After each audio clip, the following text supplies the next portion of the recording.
Many people believe that being broke is simply the result of not earning enough money. Yet the reality is often far more complicated because financial pressure has a way of creating costs that wealthier people rarely notice. Imagine two people whose car suddenly needs a repair costing $500. One person pays immediately, drives away, and continues with life almost unchanged. The other has no emergency savings, delays the repair, misses work, pays for temporary transportation, and eventually borrows money at a high interest rate. The original problem was identical, but the final cost became dramatically different.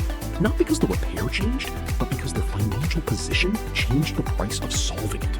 This pattern appears throughout modern economies and is sometimes described as the poverty premium, a situation in which having fewer financial resources actually makes everyday life more expensive.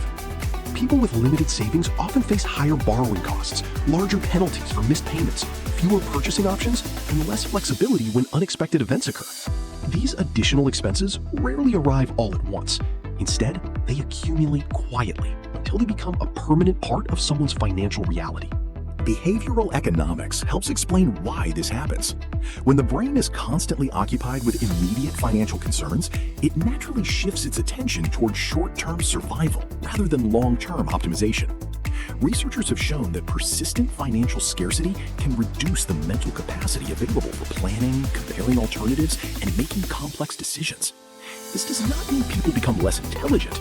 Rather, their attention becomes consumed by urgent problems, leaving fewer cognitive resources for future-focused thinking.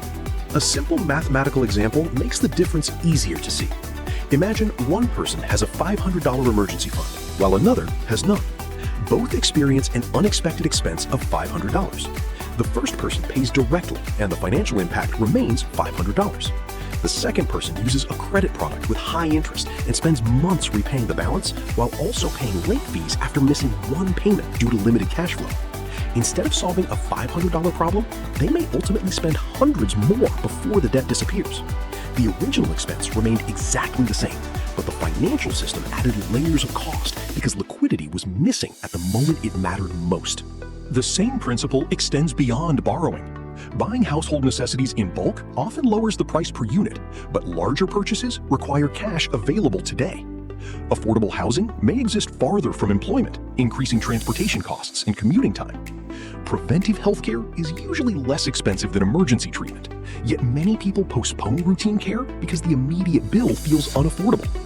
In each case, limited financial flexibility transforms relatively small decisions into larger, long-term expenses. History offers similar examples on a broader scale. During periods of economic instability, households with even modest savings have generally been better positioned to adapt because reserves provide time.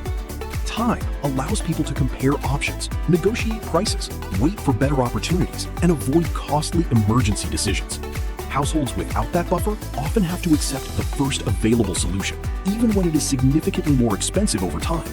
The difference is not necessarily better judgment or greater discipline, but greater flexibility created by available resources. This reveals an important shift in how we think about money.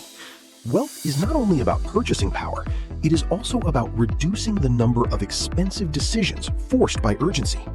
Every dollar of accessible savings increases the range of choices available when unexpected events occur, while every missing dollar can narrow those choices and raise the eventual cost of solving the same problem. Understanding this dynamic changes the conversation from blaming individual financial outcomes to recognizing how economic systems and human psychology interact. Being broke is often expensive, not because everyday goods cost more on the shelf, but because limited financial flexibility magnifies the cost of uncertainty. Once you begin to see money as a tool that buys options, time, and resilience rather than simply possessions, many financial behaviors that once seemed irrational begin to make far more sense.